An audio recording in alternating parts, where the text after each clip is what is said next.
Halo semuanya, nama saya Syafina Fathia Yasmin. Saya mahasiswa Magister Manajemen Properti dan Penilaian Universitas Sumatera Utara. Di sini saya akan menjelaskan tentang bagian dari ekonomi makro, yaitu pengangguran. Mata kuliah ini dibimbing oleh Profesor Dr. Elizabeth Sihaan SE.MEC dan Profesor Dr. Lik Rerek Sirojuzilam Hashim SE. Sebelumnya, kita harus mengetahui diagram ketenagakerjaan. Pengangguran itu termasuk ke dalam bagian mana ya? Nah, di sini bisa kita lihat diagram ketenagakerjaannya. Pengangguran termasuk ke dalam angkatan kerja yang belum bekerja. Pengangguran bisa terbagi menjadi 4, yaitu mencari pekerjaan, mempersiapkan usaha, merasa tidak mungkin mendapatkan pekerjaan, dan sudah punya pekerjaan tapi belum mulai bekerja.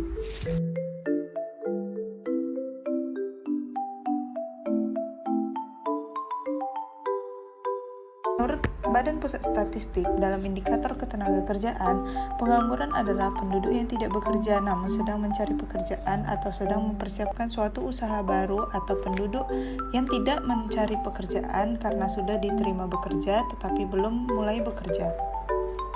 Selanjutnya, menurut Sukirno pada tahun 1994, pengangguran adalah suatu keadaan di mana seseorang yang termasuk dalam angkatan kerja ingin memperoleh pekerjaan akan tetapi belum mendapatkannya. Seseorang yang tidak bekerja namun tidak secara aktif mencari pekerjaan tidak tergolong sebagai pengangguran. Mengukur tingkat pengangguran ada 2 caranya. Yang pertama, pendekatan angkatan kerja atau labor force approach, yang dimana besar kecilnya tingkat pengangguran dapat dihitung berdasarkan persentase dan perbandingan jumlah antara orang yang menganggur dan jumlah angkatan kerja. Cara menghitung pendekatan angkatan kerja yaitu dengan cara membagi jumlah pengangguran dengan jumlah angkatan kerja dikali 100%. Sebagai contoh, pada bulan Februari 2021, jumlah angkatan kerja di Indonesia sebanyak 139,81 juta, sedangkan jumlah pengangguran sebanyak 8,75 juta. Maka pengangguran yang dapat kita lihat menjadi 6,2584%. Yang kedua, pendekatan pemanfaatan tenaga kerja atau labor utilization approach, yang dimana bekerja penuh adalah orang-orang yang bekerja dan atau jam kerjanya mencapai 35 jam per minggu. Sementara setengah menganggur adalah mereka yang bekerja namun belum dimanfaatkan penuh atau jam kerjanya dalam seminggu kurang dari 35 jam. Penyebab pengangguran ada berbagai macam hal. Yang pertama, banyaknya jumlah tenaga kerja tidak sebanding dengan kesempatan atau lapangan kerja. Yang kedua, rendahnya tingkat pendidikan. Yang ketiga, resesi ekonomi. Yang keempat, kurangnya keterampilan yang dimiliki pelamar kerja sehingga tidak memenuhi kriteria lowongan pekerjaan. Yang kelima, kemajuan teknologi yang pada akhirnya dapat menggantikan tenaga kerja manusia. Yang keenam, tenaga kerja antara daerah dimanfaatkan secara tidak seimbang. Yang ketujuh, persaingan pasar global. Banyak perusahaan, terutama perusahaan asing di Indonesia, yang lebih memilih menggunakan tenaga kerja dari negara lain dibandingkan tenaga kerja lokal karena dinilai tidak memiliki kemampuan yang memadai.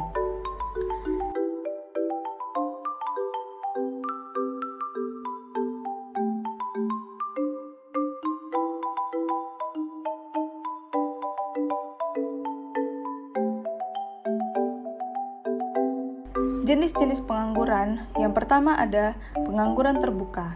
Pengangguran terbuka adalah pengangguran yang tidak memiliki pekerjaan, bisa jadi belum mendapatkan pekerjaan atau memang tidak mau bekerja. Pengangguran terbuka disebabkan oleh lapangan kerja yang tidak tersedia atau tidak adanya kecocokan antara lowongan kerja dan latar belakang pendidikan.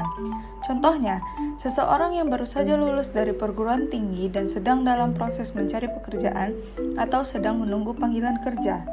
Yang kedua, seseorang guru yang bergelar pendidikan guru dan setelah lulus belum ada lowongan pekerjaan sebagai guru. Nah, yang kedua, ada pengangguran terselubung. Pengangguran yang terjadi karena tenaga kerja yang tidak bekerja secara optimal atau produktivitasnya rendah.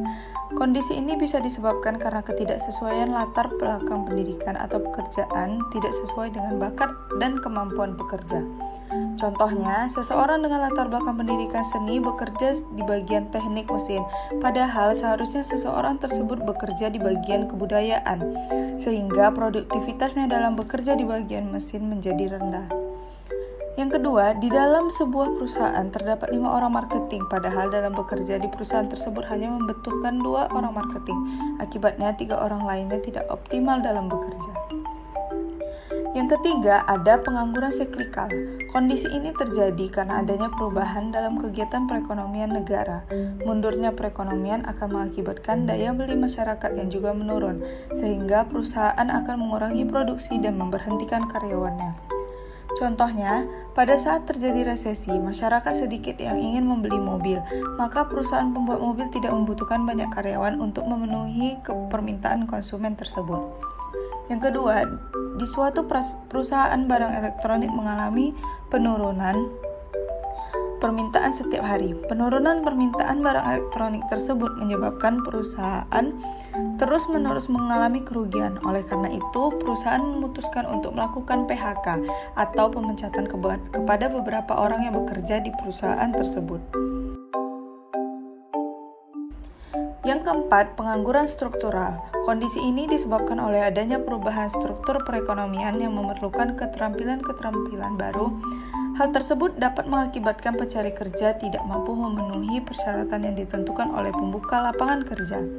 Contohnya, perubahan struktur perekonomian yang semula lahan pertanian dijadikan lahan untuk perindustrian.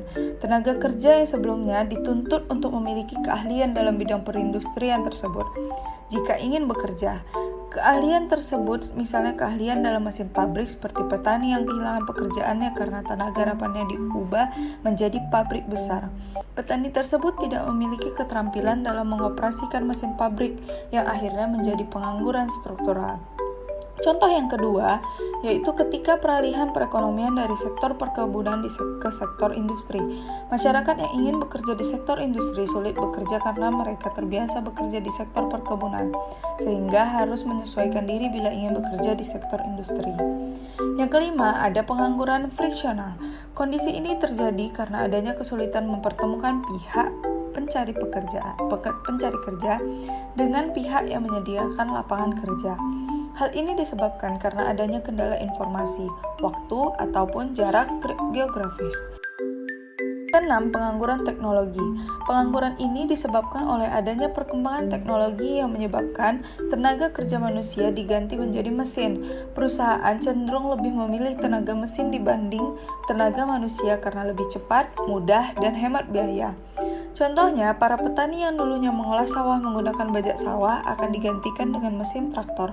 Hal tersebut dikarenakan dengan menggunakan mesin traktor, peningkatan dalam metode produksi dan menghemat biaya tenaga kerja. Yang kedua, di sebuah pabrik roti yang dulunya menggunakan tenaga kerja untuk mengaduk bahan roti digantikan dengan tenaga mesin agar lebih cepat pengerjaannya. Yang ketujuh, pengangguran musiman. Kondisi ini disebabkan oleh siklus ekonomi yang berfluktuasi karena adanya pergantian musim sehingga pekerja harus menghentikan aktivitas produksi untuk sementara. Biasanya terjadi pada bidang pertanian dan perikanan seperti petani dan nelayan.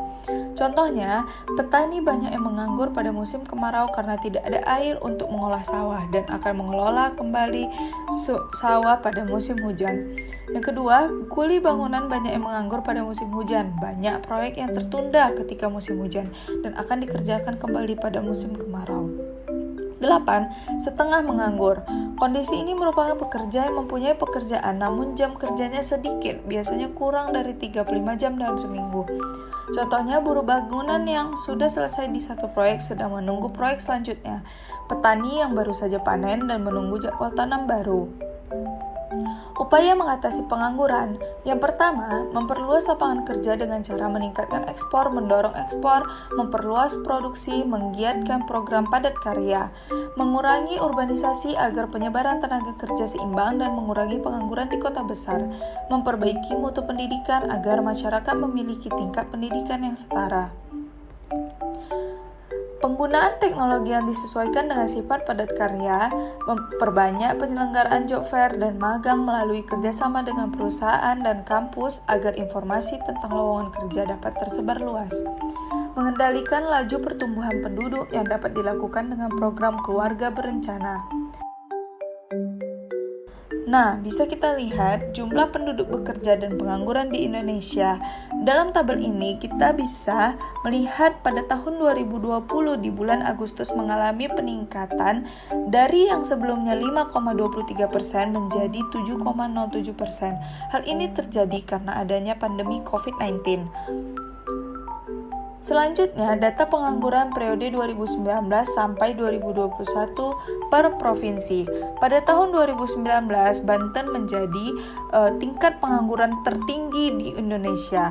Pada tahun 2020, DKI Jakarta mengalami peningkatan yang cukup signifikan dari tahun 2019. Per Februari 2021, Kepulauan Riau yang menjadi tingkat pengangguran paling tinggi di Indonesia. Data tingkat pengangguran berdasarkan tingkat pendidikan. Kita dapat melihat orang yang tidak pernah sekolah lebih sedikit yang menganggur daripada orang yang sekolah tinggi.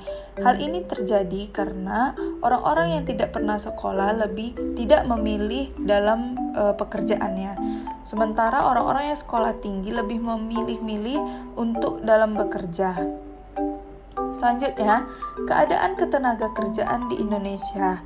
Pada Agustus 2018 hanya 5,30%, 2019 5,23%, dan pada 2020 mengalami kenaikan yang cukup signifikan, yaitu menjadi 7,07%. Kita dapat melihat juga upaya pemerintah mengatasi pengangguran di masa pandemi COVID-19. Dalam kebijakan moneter, pemerintah melakukan relaksasi pemberian kredit perbankan dan mengintensifkan penyaluran kredit usaha rakyat atau KUR. Dalam kebijakan fiskal, pemerintah memberikan stimulus ekonomi yang dimaksudkan agar pelaku usaha tetap menjalankan usahanya.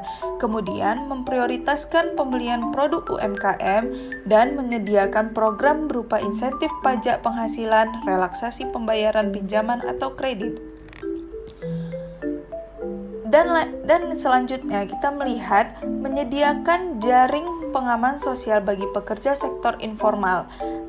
Kemudian memprioritaskan pemberian insentif pelatihan melalui program kartu prakerja bagi pekerja yang terkena PHK. Selanjutnya, memperbanyak program perluasan kesempatan kerja seperti padat karya produktif, terapan teknologi tepat guna, tenaga kerja mandiri, dan kewirausahaan yang dimaksudkan pemerintah untuk penyerapan tenaga kerja. Menyediakan panduan yang ditujukan bagi perusahaan dan pekerja, utamanya menyangkut perlindungan pekerja atau buruh dan kelangsungan usaha, serta perlindungan pekerja pada kasus penyakit akibat kerja karena COVID-19. Pada Provinsi Sumatera Utara, jumlah angkatan kerja di Sumatera Utara per Februari 2021 mencapai 7,479 juta orang, naik 129.000 orang dibandingkan Agustus 2021. Selanjutnya, kita melihat angka pengangguran Februari tahun 2021 tercatat sebesar 6,01%. Kondisi ini membaik jika dibandingkan dengan Agustus 2020 yang melonjak sebesar 6,91%. Penurunan kasus pengangguran di Sumatera Utara terjadi karena tenaga kerja paling banyak terserap pada sektor pertanian, perdagangan, dan industri. Hal ini dikarenakan pada sektor pertanian Sumatera Utara mengalami kenaikan permintaan pada beberapa bahan pertanian, baik itu untuk diekspor maupun dikonsumsi oleh masyarakat. Misalnya padi, kelapa sawit, bibit hortikultura, dan lain-lain. Pada sektor perdagangan mengalami kenaikan lapangan kerja karena adanya program Direktorat Informasi Ekonomi dan Maritim untuk memajukan UMKM kreatif di Sumatera Utara. Selain itu, mulai dilaksanakannya vaksinasi massal pada 14 Januari 2021 yang meningkatkan confidence pelaku usaha dan dimulainya event outdoor yang mulai meningkatkan aktivitas wisatawan di daerah Sumatera Utara. Lapangan pekerjaan pada sektor industri juga mengalami peningkatan. Hal tersebut dikarenakan peningkatan ekspor yang terjadi.